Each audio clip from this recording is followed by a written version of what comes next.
Hi everybody, welcome to the Conway Glass Studio for the ArtyRV channel, and I'm Ed. And I'm Barb. And we're the Street Herbs. So today in the studio, guess what? We got our new Hakko 601 iron and we're gonna talk about it. Now remember, this iron has its own rheostat in the handle. So we don't need another rheostat to work with. What in the world is that? A lot of people ask what this is for, so I guess we're gonna find out. What is this little thing for? Okay. Is that to turn the dial? No. No. Well, we're going to see. Now the tip here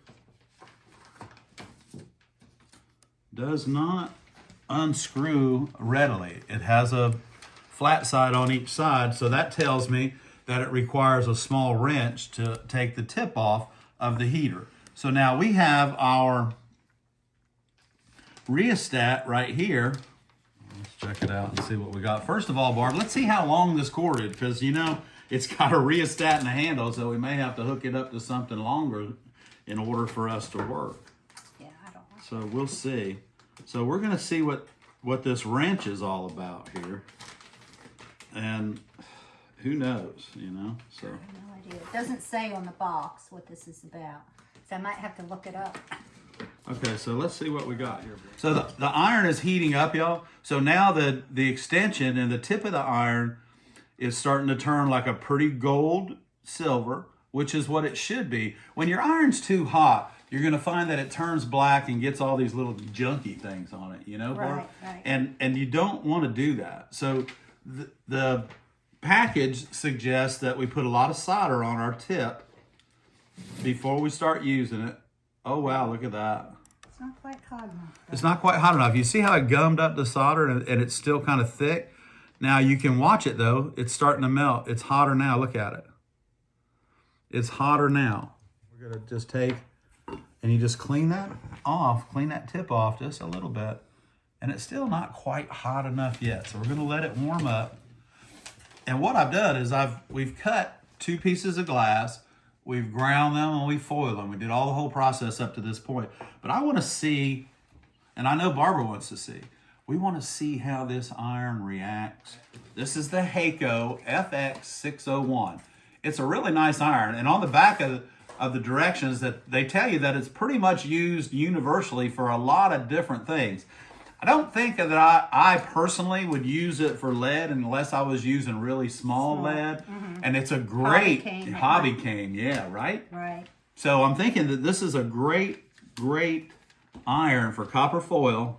However, what I want you to remember is the temperatures on your iron are Celsius, not Fahrenheit. So if you turn your iron to 360 thereabouts, in Celsius, you're still pretty hot, but you're about 680 degrees plus or minus. So what I've done is I've turned this iron down to 300 and between 310 and 360 degrees Celsius.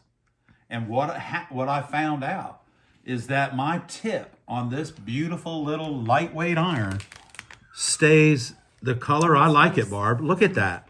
I mean, it's beautiful. So I've got this quick little, you know what? It's a kayak. So we're gonna solder this straight line on this kayak and demonstrate to you just exactly how nice this iron really is. So the first thing we have to do, now I've steel wooled this so that it's not oxidized. The first thing we're gonna do, just like everything else, is we're gonna flux it. And you don't wanna use so much flux, and y'all hear me, I preach this to you all the time. Don't use so much flux that it spits and sputters and bubbles, you know, Barb, right? Mm-hmm. Because one thing you don't have to worry about with Ruby Flux is smoking.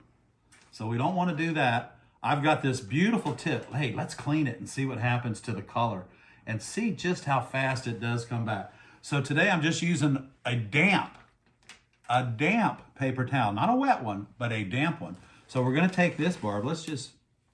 And they say no abrasives on this tip. No abrasives. Now look, I believe I've got the right temperature, y'all. Look at that. Okay. So this up top is blue purple, kind of a goldy color, which is what I want. We're gonna take our solder. Look at that. Whoa, yes, it's beautiful. So here we go, gang. Let's try this and see what happens.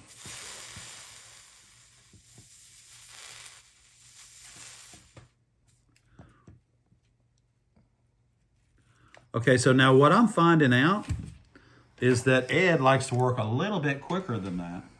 So I'm gonna turn this up to where it says 360. Now that's a lot hotter than I work with my Weller iron, a lot hotter. I only work at 515 degrees with my Weller. So we're gonna turn this up to just below 360 on the Celsius side, and we're gonna let that warm up. Okay, all of it now, our light is blinking. That tells me that temperature has gone up. So let's lay this on our angle right here on our corner, melt that, and then we're gonna give it time to melt.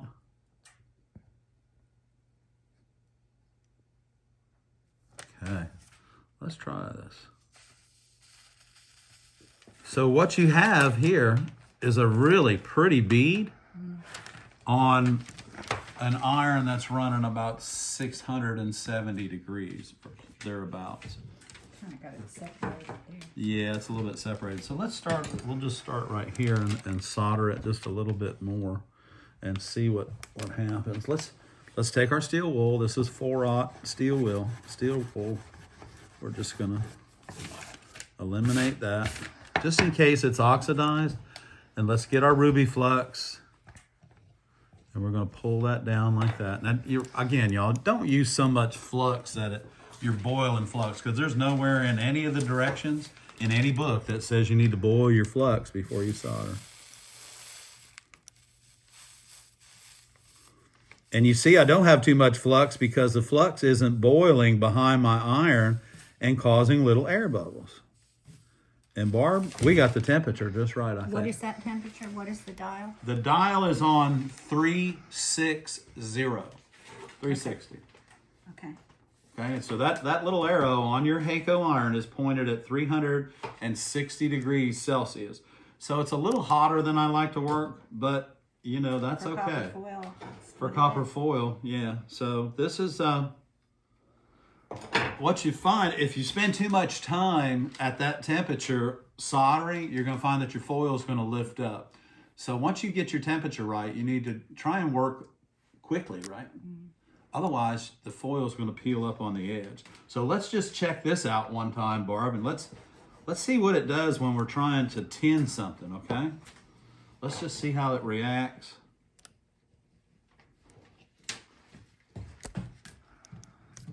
Okay, I got my little helper there. Let's see if the solder will stay on the tip.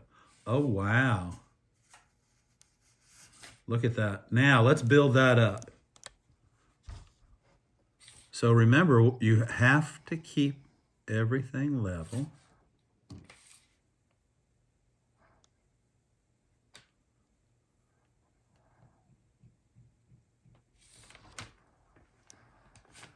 So what that's done, that's just rounded that really nice and given it a nice heavy edge.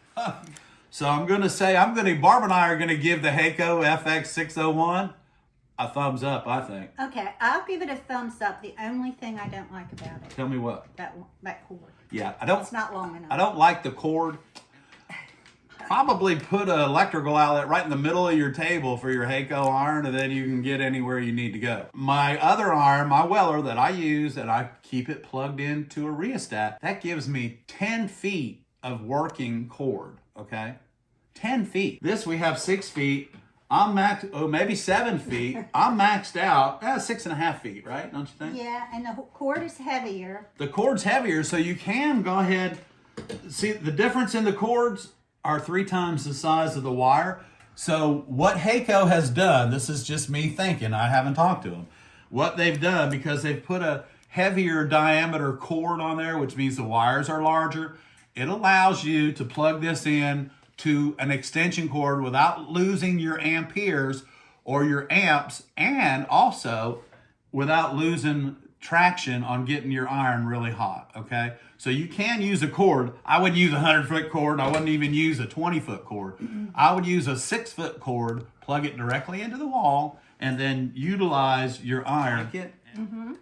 Like I said, the drawback of it is the cord. Yep. That's don't you it. think? Yep. I think Besides that, yeah. it's pretty nice. Yeah, and they could put just 3 more feet on the cord, but that may get in the way. So you find yourself a small extension cord, or bring you a 6-way from the wall, put it in the center of your work table, and this will allow you to get that nice radius all around your table. Right? There you go. I don't think I would use this when I'm doing lead work unless I was doing hobby cane. Right. Because, with that small tip, man, you can get those beautiful, beautiful little solder joints on that hobby cane.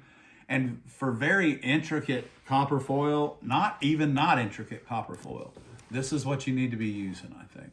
So I like it. I'm going to give it a thumbs up. Yep. And out of a 1 to 10 scale, Barb, what do you think? I think 9. I think a 9 too. The only thing that's pulling us away from the 10 is that cord. Other than we that, can get used to it. Yeah. Well, you know what? You always adapt. Right. Right. It's a nice little iron. It's a it's a little bit pricier. It is a little bit, and it's really very lightweight. I thought it was going to be heavy. Years ago, when they first came out with the temperature-controlled irons, they were very heavy. That's why we never bought one. Right, and the temperature control was up here. Hey, we're back in the studio today, and we're still talking about this Hakko iron. So we're going to recap everything that we've talked about. We did solder with it. We like the way it solders. Barb seems to like the way it heats up pretty quick and does what it's supposed to. Because your iron, when it's up to temperature, blinks. When it's not up to temperature, the blue light stays solid. And once that temperature gets up there, and it doesn't take very long, the blue light will start flashing, and it'll tell you that it's up to the exact temperature that you dialed it in. Now remember, on the Hakko, these are Celsius temperatures. What I want to stress is that this iron here is perfect for copper foil. It's great. But it comes with a tip that is perfect for copper foil. Well, this 3/16 tip, you're right, Barb. This thing is perfect for copper foil. Another question we had is this little thing right here. So That's exactly what it is. It's a little thing. Hakko website. We went to the Hakko website, and they told us that the website explains everything about this key lock. You can order another one for $2.72 if you lose that one. If you lose it. And it basically locks in that... Yeah, so right here inside the temperature dial, you'll see a little tiny screw. You'll have to undo that, which takes this cap off. And then you can lock the temperature in with this little key so that, like, for instance, if you're teaching classes and whatever, you don't want the students playing with the temperatures and all that, don't you, Barb? Yeah, another good thing about it is if you lock that temperature, if you always work at, say you always work at 360 Celsius, lock that in and leave it there. Then you won't have to worry about your hand hitting it and changing the temperature, and you're right in the middle of working and you don't know what's wrong. Kind of safeguards. Well, the one thing that I don't like about this iron is the length of the cord. It's only 6 feet, and that's kind of it's just inconvenient. So you'll have to work around that, come up with a way to work around it. But I think overall, it's a good iron. Overall, the iron gets a 9. And, I was telling Barb what we'll do is we'll probably, when we're using this iron, because we work on a 4x8 table, is to put our electrical component right here in the middle. And this way it allows us to swing and do everything that we need to do with the iron. So overall, it's a great iron. Go to our website, conwayglass.com/ArtyRV, and it'll have all the links there to go to our Amazon page where we feature the Hakko products. And that's it, Ed. Well, I tell you, Barb, I was really excited. I'm glad we got this iron now, and we're going to be using it in the studio. But more than anything, it was nice because, we get a lot of questions on our Q&A on Monday nights at 7 p.m.